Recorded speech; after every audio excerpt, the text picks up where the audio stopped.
Hello everyone. This video will cover the two important poems by Charlotte Bronte and a little bit about her life and her relationships with her sisters. The two poems that have been chosen for this video are uh, feminist in perspective and talk a great deal about her experiences as a woman and as a sister and the loss and grief and the experiences basically that she has as that she had as a sister.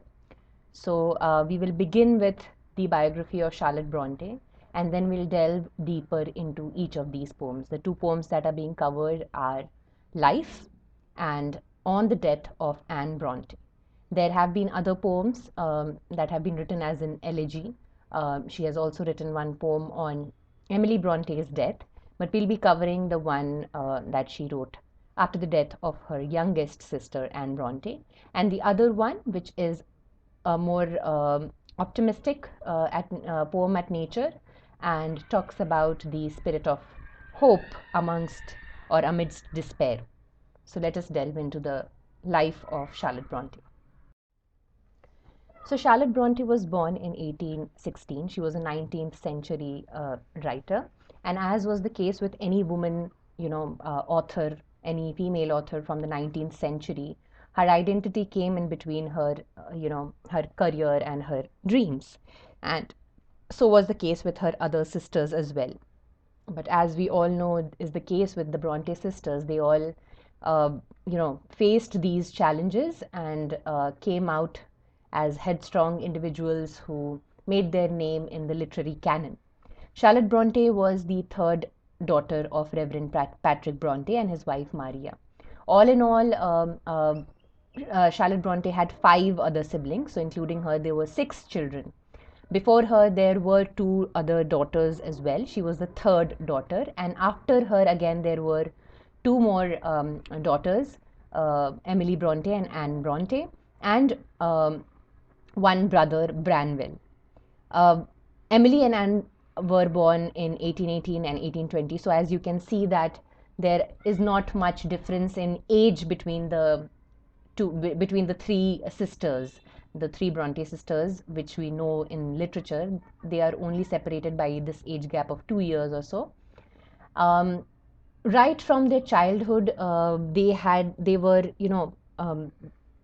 they did not know what motherly affection was, because Maria had their mother passed away when Charlotte was only 5 years old, and Anne was just 1 year old. And they were in charge of basically Charlotte became like this guardian figure to her three other siblings. The two other sisters that were elder to Charlotte Bronte were sent to school. They all initially they all went to this school where the conditions were very very very dire, and it is here that her two elder sisters, Maria and Elizabeth, had succumbed to tuberculosis, and because of this she was immediately brought back from that school, because the situation, the hygiene and sanitation in the school was not good enough. So she returned to her home in Haworth, and in 1831 Charlotte became a pupil at this other school called Roe Head. But here also she did not stay for very long, and she left school the following year and occupied herself in teaching her sisters at home, Emily and Anne. Then she returned to Roe Head School once again as a governess this time. So both Emily and Charlotte had taken the roles of teachers there at a young age of 18, 19. They were teaching there, whereas Anne was appointed as a governess to a very rich household. The sisters had to give up their education very soon because the financial situation of their family was very dire, and they needed to work on early. After the death of their mother when they were very young, their aunt Elizabeth had she had come to stay with them to take care of the remaining kids. And it is because of that that they could at least pursue a little bit of their passion, a little bit of their literary ambitions and everything. But in 1838, Charlotte had left Roe Head School and She accepted a position as a governess in the Sidgwick family, and here also she only stayed for 3 months and returned to her home in Haworth. Then she became a governess in the White family, but once again she left only after 9 months. It is during this turmoil, shifting between different jobs and different situations, not gaining the job satisfaction at any place. The three girls, they decided, Emily, Charlotte, and Anne, they decided to open a school in their own home, which they tried by all means, and it proved to be an immense failure. And the good thing about their life is that they encountered so many failures at different point in their lives, but they never gave up, and they tried for their next adventure. So the three sisters pushed each other to publish their poems. It is when Charlotte discovered that Emily and Anne both wrote amazing poems, and she knew herself to be a writer as well. So they published poems simultaneously under the pseudonyms, because as we know that at that time females would not publish, and even if they decided to publish, they would not garner any amount of um, recognition, or their books were not bought. Okay, so they published under the male pseudonyms Currer, Ellis, and Acton Bell. So Currer Bell was Charlotte Bronte, Ellis Bell was Emily Bronte, and Acton Bell was Anne Bronte. But despite their efforts, the publication of the poems, the initial response to their publication was really bad. Only 2 to 3 copies of their initial publication were sold. But again, they did not give up, and eventually they pushed each other to write novels. Charlotte also completed her work called The Professor, which was just rejected for publication. It was not even published. The the following year, the three sisters, under their pseudonyms, the Bell pseudonyms, they published their novels, which turned out to be great, in terms of the response and in terms of the fame that they garnered. Charlotte Bronte published her Jane Eyre, Emily published her Wuthering Heights, and Anne published Agnes Grey. So all the three were major success, and they, because of the three novels published in the same year during the same time, uh, they garnered huge response and fame. To a point that in 1848, their London publisher uh, decided to reveal their true identities as, the three sisters, the Bronte sisters. In the next year, Charlotte visited London, and she began to move frequently in the literary circles. She made acquaintances with major literary figures like William Makepeace Thackeray, and introduced and edited her sister's various works. And also published her other successful novels eventually. And in 1851, she visited the Great Exhibition in London, and a series of lectures that was given by Thackeray, which helped her in her further, literary ambition. Um, when she was back, her father's assistant, Reverend A.B. Nichols, who was the curate of Haworth, proposed to her in 1845. Initially, her father was against the proposal, and Charlotte herself was not in love with the man, and she refused the proposal. But eventually, after 2 years, she gave in to the proposal, and the opposition from her father also weakened. But in her various journals and letters, it is quite evident that Charlotte Bronte was, even after her marriage, never in love with A.B. Nichols. It was just a marriage of convenience. And in 1854, after she had her child, she encountered pneumonia, which was a prolonged journey. She had a long battle with pneumonia, and ultimately she gave up. She died in 1854, probably because of dehydration. 3 years later, her posthumous publication, the work The Professor, which was initially rejected by the publishers, was published, and it gained huge response. And another work, the biography of Charlotte Bronte, which was written and published by Mrs. Gaskell, Life of Charlotte Bronte, was also published. Uh, After her death, before Charlotte Bronte's death, she died at the age of 39 or so. Much before that, about a decade before her, um, at first, Emily Bronte died of tuberculosis, and the very next year, Anne Bronte had also succumbed to tuberculosis. So, Charlotte Bronte saw her two sisters pass away in front of her, which impacted her writing and her overall personality a great deal. Towards the end of her life, she was without love, and she had lost her sisters, and she was profoundly lonely through, the last 10 years of her life. So the poems that we are going to do are dealing with all these experiences that she had, experience as a woman, initial rejections that she faced.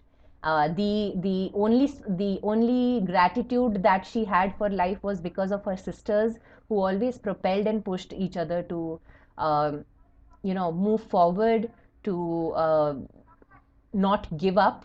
And that was something that remained missing in her life after their death. So naturally, their death was a huge blow, especially Anne's death, because she was the youngest of the lot and she was extremely loved. And to see your younger sister pass away in front of you, in your embrace, is something that you can't get over with. And that is exactly that will reflect in the poem that we are going to do. As was evident from the life of Charlotte Bronte, the relationship between the Bronte sisters was extremely profound and very, very strong. The three girls coped with the loss of their mother pretty young, and it was their company with each other that kept them alive and sustained them, throughout their life. Charlotte, being the eldest of the lot, took on the role of a guardian. At least until her two elder sisters were there, her role was somewhat less important. But after they passed away, Maria and Elizabeth, when they passed away, they she took on the role of the guardian of the household. And their father was somebody who was physically weak, and she had to take care of him towards the end of her life even. And the three younger siblings that she had, including one brother, she, you know, uh, she was the one who was the guardian to them. Uh, all the children, including the brother Branwell, Emily, Charlotte, and Anne, and as well as Branwell, right from their childhood, they engaged in profound literary imagination. They used to, bring about the newspapers that was brought home by their father, and read about different places in the world, and let their imaginations run wild in, forming new countries and talking about the people in new countries. So they had these imaginary kingdoms and lands with imaginary people, which they recorded in these scrapes of papers that that still exist today. Um, so right from the childhood, it was seen that, it was the relationship between the siblings that boosted their literary imagination. Okay. After their aunt, who was taking care of them, passed away, while the girls were in the Rowhead school, she had left behind some money, and the girls used this money to publish together the first collection of their poems. When that turned out to be a failure, they all coaxed each other to write the novels, which of course became a huge success. So the money that was left by them, it was a joint decision of the sisters to utilize it into, turning their passions, their creativity into reality, rather than finding grooms or settling down as housewives or using the money for clothes or jewelry. It was their literary imaginations that they fueled and garnered. So that is something that we need to think about. These women of 19th century with huge literary imaginations, living a life where uh, they had to publish under pseudonyms, male pseudonyms, and them taking such advanced steps to follow their passion, follow their dreams, is the crux of sisterhood that we are looking for, today. So when we are reading the poems also, we need to incorporate these experiences that Charlotte Bronte had, the relationship that she shared with her sisters. They three impacted each other's personality and creativity majorly, and that is why, because after the death of Emily and Anne, Charlotte was extremely lonely. Even when she became famous under her own name, she no longer had to use her pseudonym, but even then she felt empty without her sisters, because it was as if the three were one personality publishing together, learning and encountering failure together as well as success together. So the one sister that remained till the end, Charlotte, had to face the brunt of this emptiness that was there. So let us go to the first poem, which is on the death of Anne Bronte. There's little joy in life for me, and little terror in the grave. I've lived the parting hour to see of one I would have died to save. Calmly to watch the failing breath, wishing each sigh might be the last, longing to see the shade of death over those beloved features cast. The cloud, the stillness that must part, the darling of my life from me, and then to thank God from my heart, to thank Him well and fervently, although I knew that we had lost the hope and glory of our life, and now, benighted, tempest tossed, must bear alone the very strife. So it is very clear from this poem, in a very simple and straightforward poem it is. Uh, Poem talks about the immense amount of grief and uh, emptiness that Charlotte Bronte has felt upon the loss of Anne Bronte. Let us not forget that during this time she had already, the previous year she had lost one of her sisters, Emily Bronte, and while she was young, she had lost two other siblings, Maria and Elizabeth. So she had outlived all of her siblings basically, even her brother. All of them had been, snatched away from her life. So right now she is in a place where she can surely say that there is little joy in life for me, because nothing else is left that provides joy. The connotation that is attached with joy is something that it's different from happiness. Okay. Joy is something that is purer in nature, and joy is generally associated, in terms of siblings, it is associated with the younger ones. Okay. The younger ones in the family, they bring joy. Okay. The elder ones might bring maturity, stability to the table, but the younger ones bring the joy in life. And upon losing the youngest of her siblings, Charlotte says that there is little joy in life for me. It's almost nil. There's no joy left in her life, and little terror in the grave. Okay, little terror in the grave means that she is not scared of death anymore. Perhaps it is the only gateway for her to meet her siblings once again. So generally you are scared of death, you're scared of being pushed to the grave, but she that is not the case with Charlotte, because there is no terror left. She in fact wants to embrace death, because perhaps that will ease her pain that she's feeling, the suffering that she's feeling as the only surviving sibling, and that makes her want to embrace death as soon as she can. Why? Because I have lived the parting hour to see one I would have died to save. Okay. Uh, Amongst all her siblings, the youngest one, Anne, was her, uh, in a way, her favoritist, because she was the one who was young. She had been a sort of like a motherly figure to her, and like a mother would do, she would barter her own life for the child.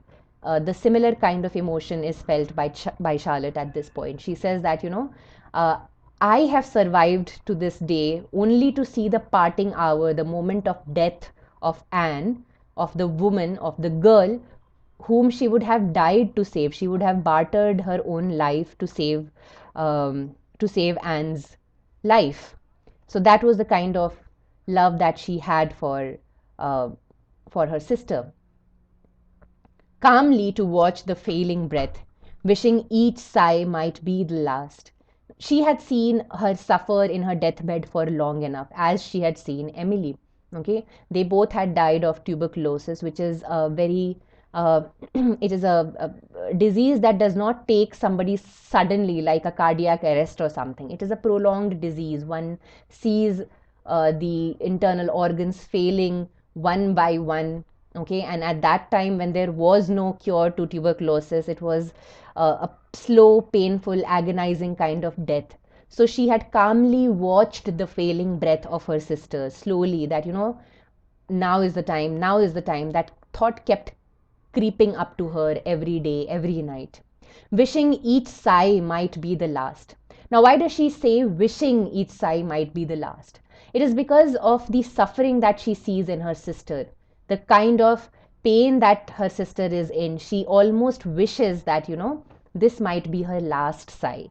Okay, this is a kind of dilemma that the person who is on the other side of the spectrum, of illness faces. Of course, the person who is facing the illness is in pain and is in extreme pain physically, but the mental pain, the mental suffering of the person who's taking care of the beloved, who knows that perhaps there is no way out, is another kind of pain. Okay, and she's caught in between the feeling that whether she should hope that, my sister would live another day, or whether she should just pray that her this would be her last day of suffering. Okay, so she is wishing each sigh might be the last, longing to see the shade of death.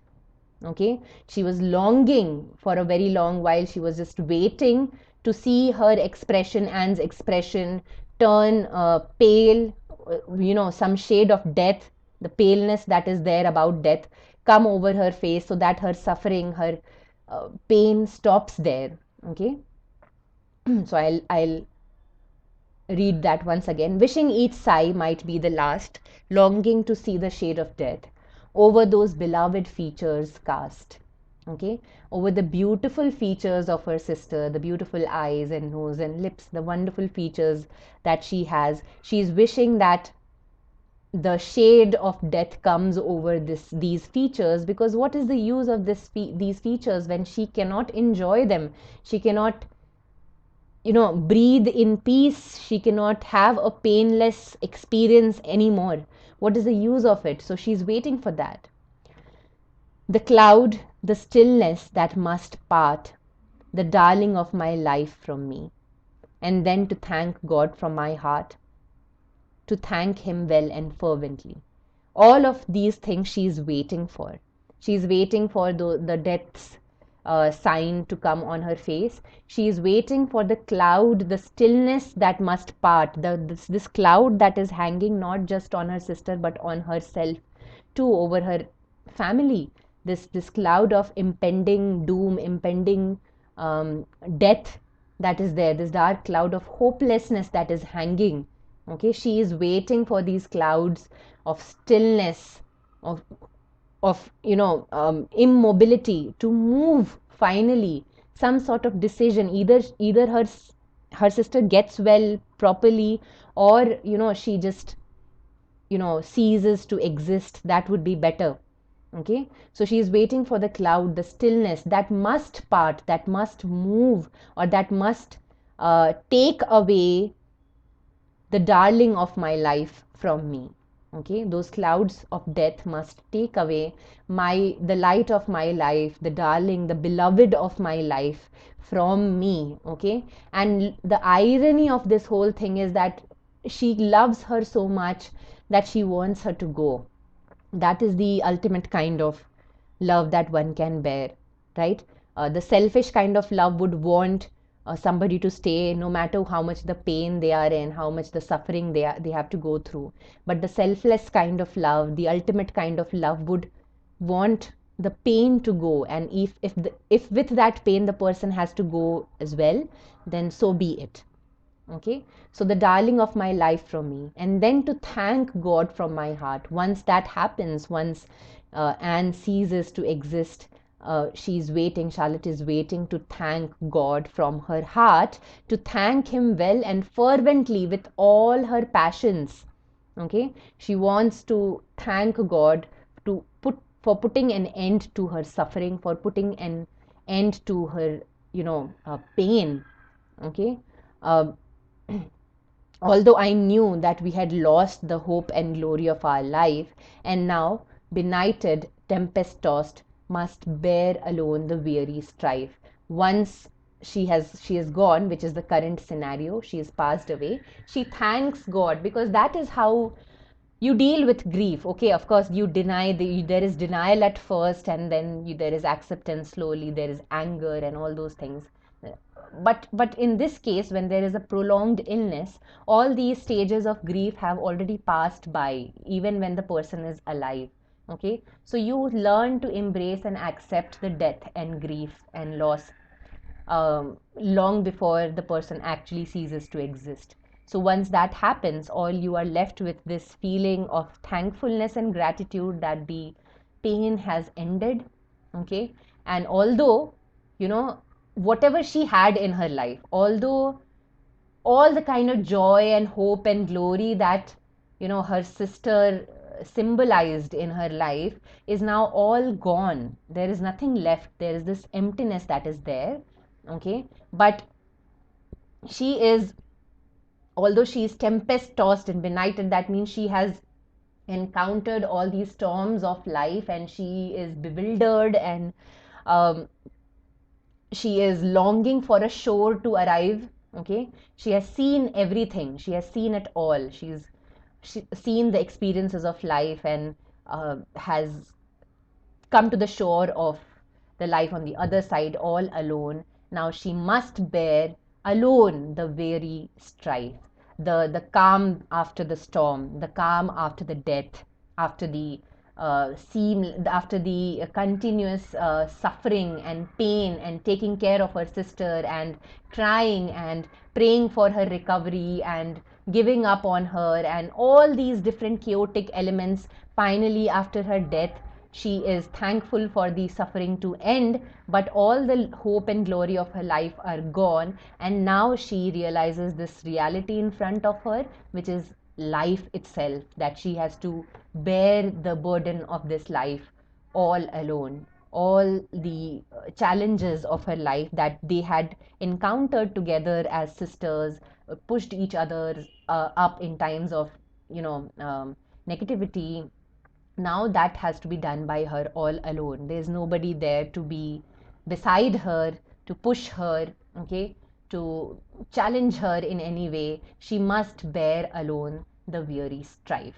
Now, the unique thing about this poem is that nowhere does she mention the name of Anne Bronte, her sister, which makes this poem an apt poem to be applied in any situation where in where anybody has lost a dear one. Okay, so this poem provides a sense of acceptance of grief.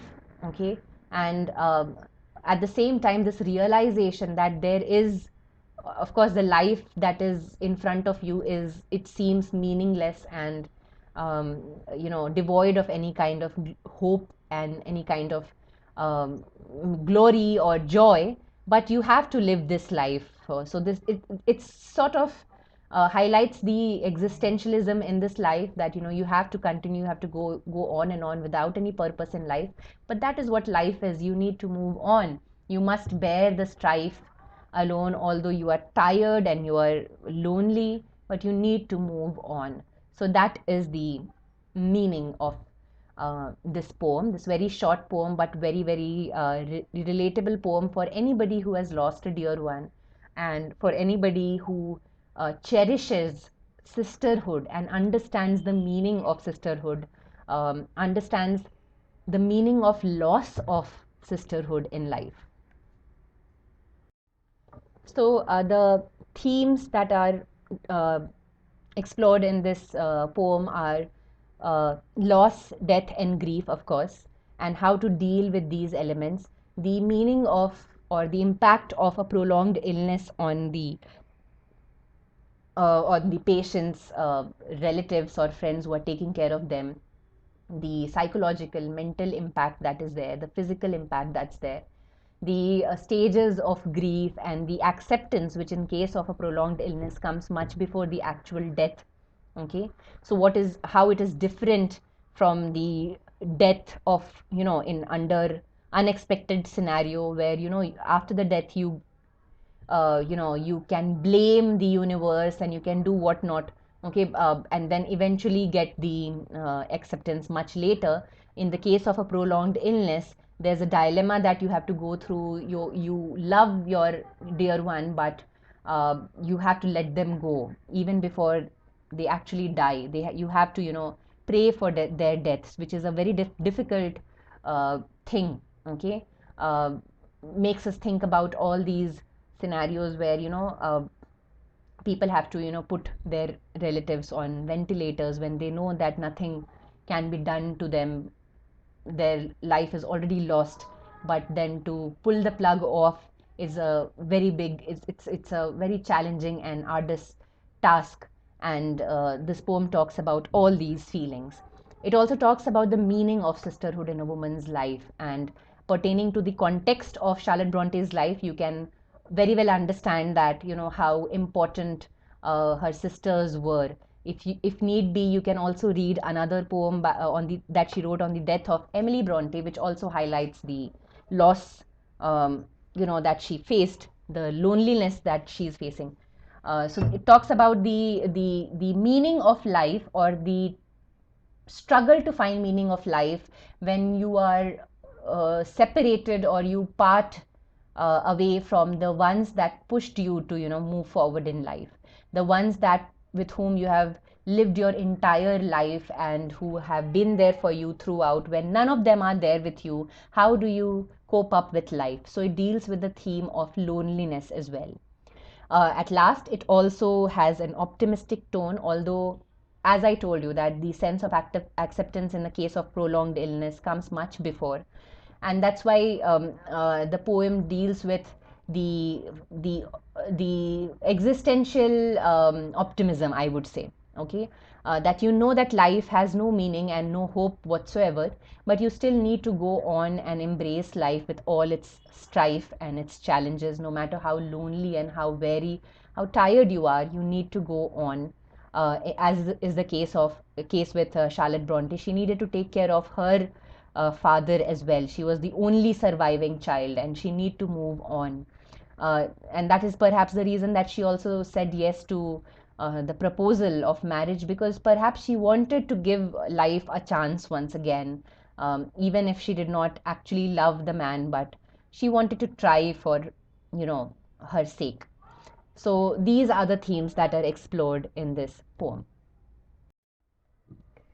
The second poem of Charlotte Bronte that we are going to do is called Life.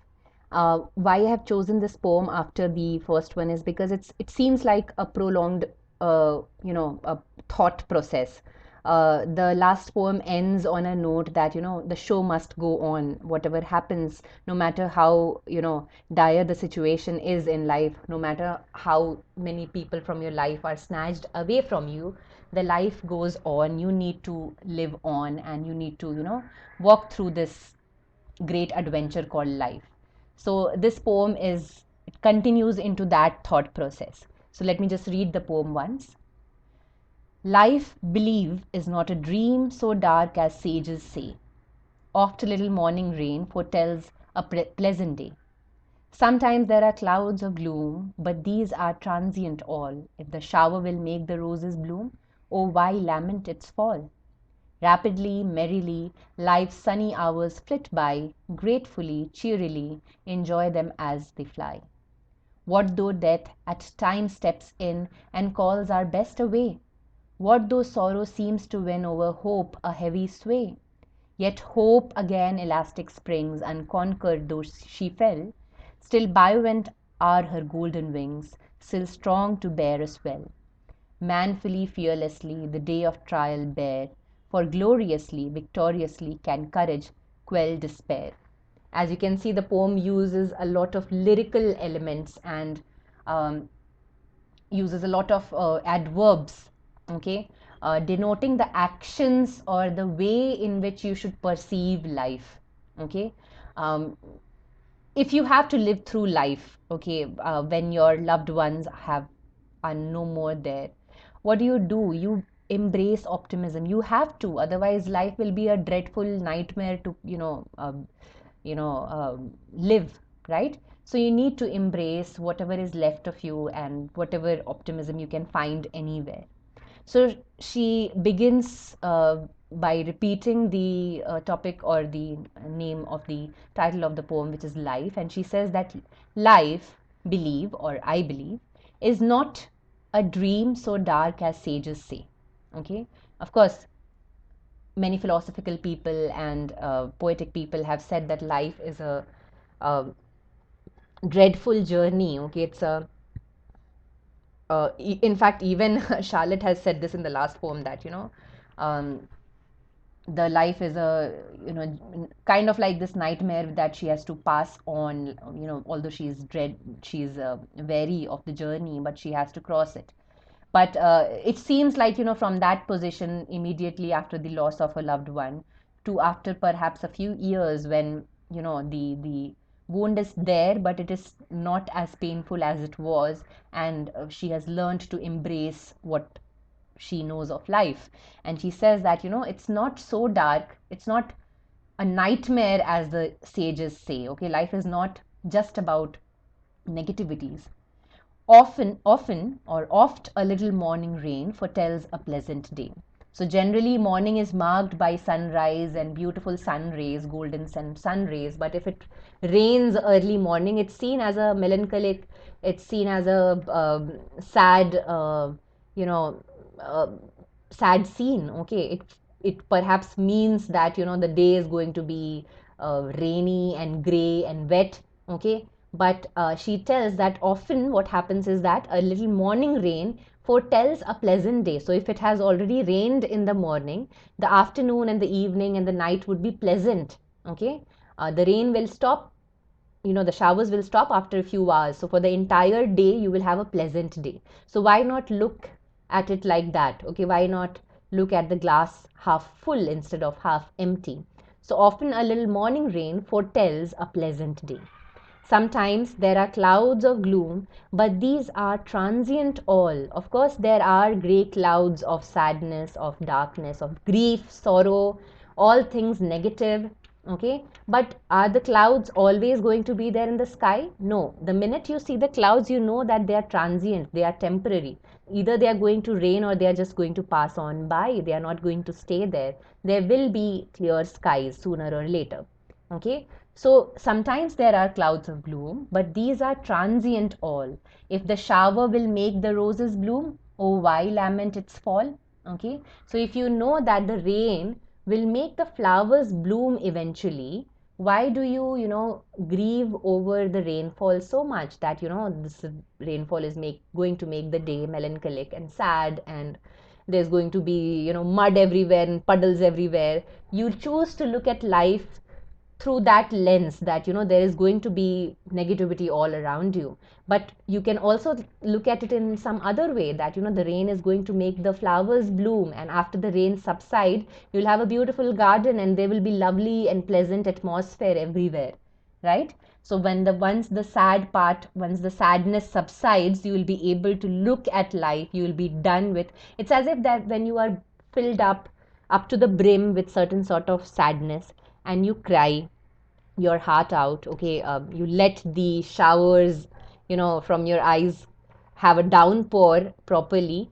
uh, you purge yourself out of all the negative emotions, and then you are ready to take on the world, take on all the challenges. You are purged of all the negativities, and you can now ultimately see the optimistic side of life, the good side of life.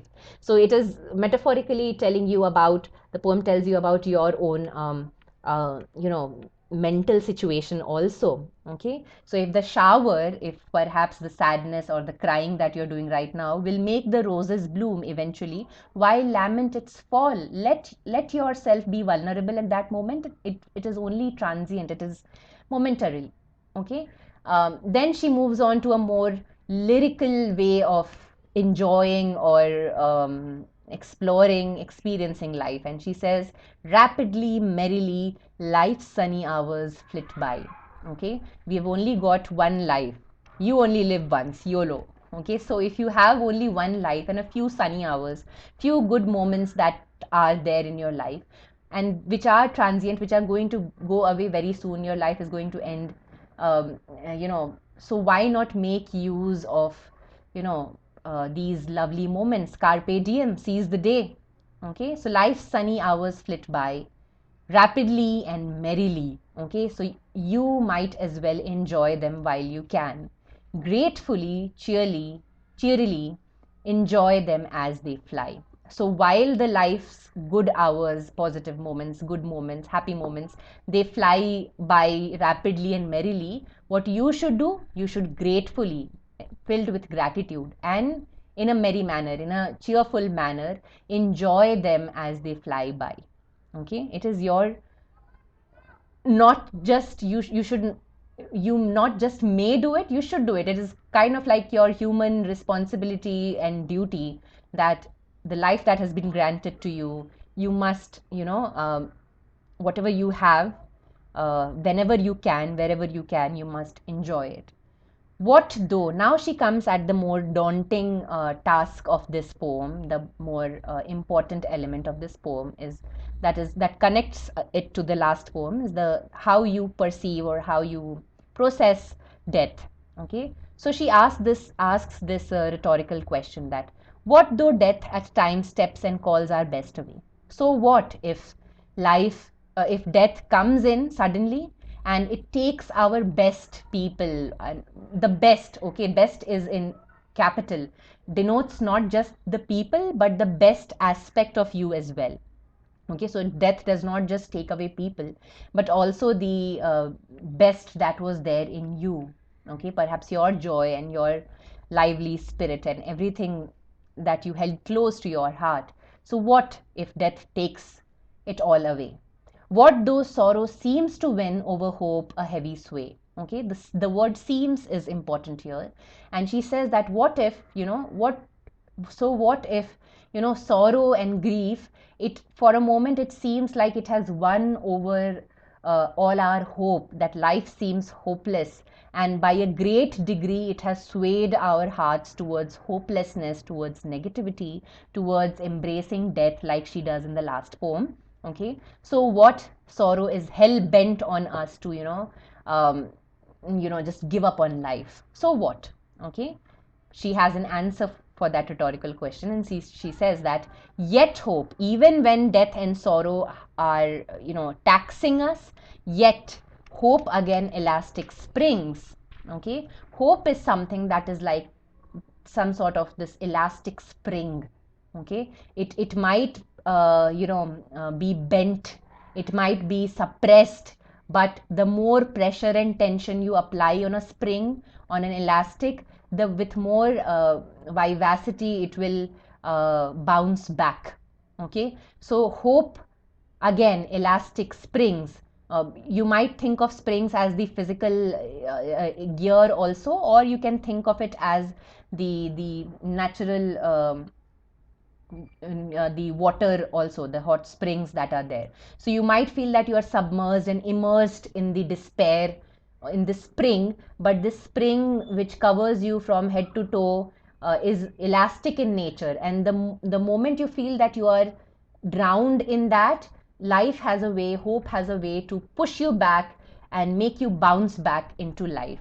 When we say that time heals everything, and hope wins, it's because it has the capacity to. You might feel at a moment that you are giving up on life, but fake, when you fake it till you make it, that concept, when you apply, sometimes, I wouldn't say that always, there are situations when it becomes difficult and you need to look for external help also, and you should not shy away from that. But what Charlotte Bronte is trying to say here, that hope has a way to spring back, to bounce back, unconquered, though she fell, still buoyant are her golden wings, still strong to bear us well. So hope here is personified into this bird-like figure with golden wings, and she has this capacity, although that it feels that at some point that she has been conquered, sorrow has conquered over hope, but she remains unconquered, like a phoenix rising from the ashes. Okay, though she fell down at this moment, but she is buoyant. What is the meaning of buoyant? She has the capacity to stay on the surface. She does not, when there's a buoyant object, like a plastic ball that you put inside a tumbler. Okay, you might put pressure on it, it might go to touch the bottom of the bucket, but the moment you release the pressure, it will bounce back. So hope is something like that. It is buoyant. And though she fell, still buoyant are her golden wings. Her wings will rise up again, and with that, us who are soaring or who are riding on her back, we are also bound to, go up, still strong to bear as well. Hope is like this great fairy bird or something like that. She carries us, and it bears us through this tiring journey of life, and it makes us, lift above. Okay, manfully, fearlessly, the day of trial bear. Hope is helping us to fearlessly and manfully, like a man. Okay, which might seem like a sexist thing to say right now. Okay, but we are talking about 19th century, so we'll have to give that to Charlotte Bronte. She says that like a man, like a strong-willed man, manfully and fearlessly, the hope that we bear in our heart, it makes us endure, and makes us endure the trials of life. Okay, for gloriously, victoriously can courage quell despair. Okay, when you have hope at the bottom of your heart, this courage will quell any kind of despair and make you want to live. Okay, so although it might feel right now that there is no hope and there is no future for you, but do not underestimate the power of life and the power of hope that you know uh, soars higher than everything and quells all kind of sorrows and despair.